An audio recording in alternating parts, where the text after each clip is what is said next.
Muscles का बना होता है, नो डाउट। अब होता है क्या कि ये जो है डबल लेयर्स ऑफ पेरिकार्डियम का बना होता है, मतलब जो हार्ट वाले हम लोग का वो डबल लेयर्स ऑफ पेरिकार्डियम का बना होता है। ह्यूमन हार्ट में 4 चैम्बर होते हैं, right atrium, right ventricle, left atrium, left ventricle.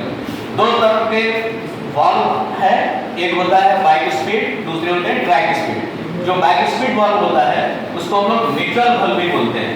अब है क्या कि वाल्व का लोकेशन भी अलग अलग है कि राइट एट्रियम से राइट वेंट्रिकल के बीच जो वाल्व है उसको ट्राइस्फीड वाल्व बोलते हैं, और लेफ्ट एट्रियम से लेफ्ट वेंट्रिकल के बीच जो वाल्व है उसको हम लोग बाइस्फीड या मिट्रल वाल्व बोलते हैं।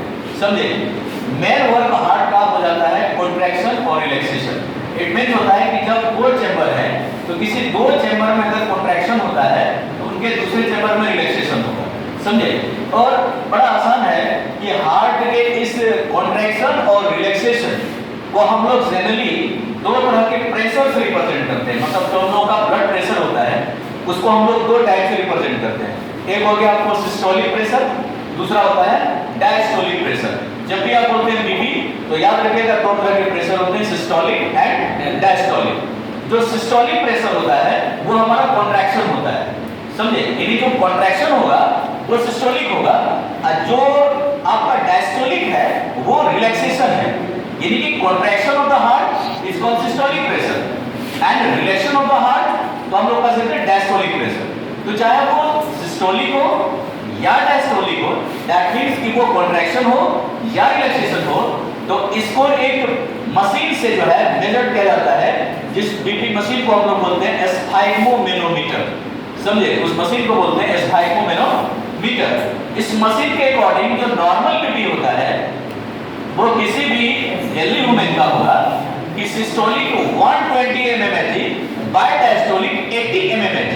यानी अगर आपको पूछे कि नॉर्मल बीपी क्या है तो आप बोलिएगा उसको कि systolic 120 mmHg by diastolic 80 mmHg। कभी भी 120 बाय 80 नहीं बोलिएगा, उसमें सिस्टोलिक और डायस्टोलिक मेंशन करना नहीं भूलिएगा। यानी कि आपको पूछा नॉर्मल बीपी रेंज क्या है तो systolic 120 mmHg by diastolic 80 mmHg।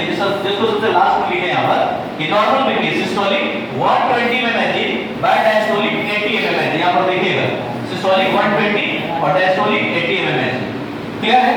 अब होता क्या है कि हम लोग का जो हार्ट है तो इसमें क्या होता है कि जो कॉन्ट्रैक्शन और जो रिलैक्सेशन होता है ये रेगुलेट होता है, बड़ा स्पेसिफिक पार्ट होता है हम लोग के हार्ट का, जिसको हम लोग बोलते हैं एसे नोड, मतलब साइनो-ऑरिकुलर नोड। समझे? साइनो-ऑरिकुलर नोड ये हमारे कॉन्ट्रैक्शन और रिलैक्सेशन इस दोनों को रेगुलेट करता है। बट सम कार्डिक पैथोलॉजी यानी कि जो कार्डिक इश्यूज हैं, कार्डिक इश्यूज क्या हो सकते हैं तो कार्डिक रिलेटेड मतलब हार्ट रिलेटेड जो डिजीज हैं, समझे, उसको हम यहाँ पर कार्डिक इशू लिखे हैं। कार्डिक इशू का मीनिंग हो गया जो हार्ट रिलेटेड इश्यूज हैं। हार्ट रिलेटेड इश्यूज का मतलब हो गया कि जैसे हार्ट में कोई किसी तरह की डिफिकल्टीज हो जाए, जैसे किसी तरह का मान लेते हैं कोई प्रॉब्लम आ सकता है। इन बेसिक बात करें हम लोग तो 2 तरह की प्रॉब्लम्स कॉमन है, एक हो गया आपको हाइपरटेंशन, दूसरा होता है हाइपोटेंशन।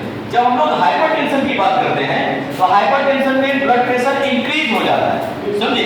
हाइपर मतलब इंक्रीजेस, यानी कि बीपी जब राइज हो जाएगा, समझे बात को, बीपी राइज यानी कि ब्लड प्रेशर का जो रेंज है हम लोगों में systolic 120 mmHg by diastolic 80 mmHg। अब हम यहाँ पर बात करें कि हाइपरटेंशन यानी कि बीपी का रेंज बढ़ गया। तो अगर बीपी का रेंज बढ़ रहा है इसका मतलब हार्ट रिलेटेड इशू है।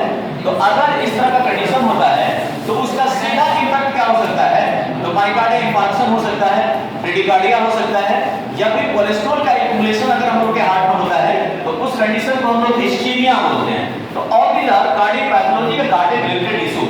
तो इस कंडीशन में क्या होता है कि जो यदि आपका कोई कार्डियक रिलेटेड इशू है तो हार्ट में किसी तरह की प्रॉब्लम्स है तो उस दौरान या तो बीपी बढ़ जाएगा या तो बीपी घट जाएगा। अगर बढ़ गया तो हाइपरटेंशन, घट गया तो हाइपोटेंशन। तो तब इसको प्रॉपर ट्रीट किया जाता है एक मशीन से जो कि आर्टिफिशियल होता है, आर्टिफिशियल एटमॉस्फेयर मेड है। तो इस डिवाइस को हम लोग बोलते हैं पेसमेकर।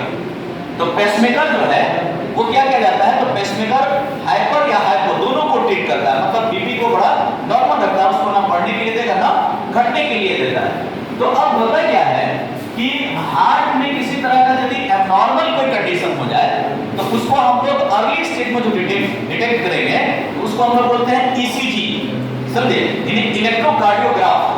इलेक्ट्रोकार्डियोग्राफ प्राइम इन्वेस्टिगेशन है कि यह हमारे हार्ट की किसी भी एब्नॉर्मलिटी को रीड करता है, समझे? 5 तरह के उसमें वेव होते हैं, PQRST से हम लोग उसको रिप्रेजेंट करते हैं। तो होता क्या है कि अगर हार्ट में किसी तरह की एब्नॉर्मलिटी है या आने वाला है, जैसे स्ट्रोक आने वाला है या स्ट्रोक आ भी गया, माइनर स्ट्रोक हो गया या स्ट्रोक आने वाला है, तो उसको ईसीजी से जो है डिटेक्ट किया जाता है कि स्ट्रोक हुआ। तो ईसीजी हार्ट की किसी भी एब्नॉर्मलिटी को रीड करता है, लेकिन हार्ट के कितने % डैमेज होते हैं उनको ईसीजी डिटेक्ट जनरली बड़े अच्छे ढंग से नहीं कर पाता है। हाँ, एब्नॉर्मलिटी को रीड करेगा और उसके लिए बेहतर टेस्ट की जरूरत होती है, जैसे हॉल्टर हो गया, टीएमटी हो गया, इको हो गया। तो all these are detect of the abnormal function of the heart. तो ये ईसीजी प्राइम इन्वेस्टिगेशन अगर इसी तरह की एब्नॉर्मलिटी होता है, समझे? तो आज के लिए हार्ट के लिए इतना कुछ था। अगर कोई प्रॉब्लम होगा तो आपको पूछ सकते हैं।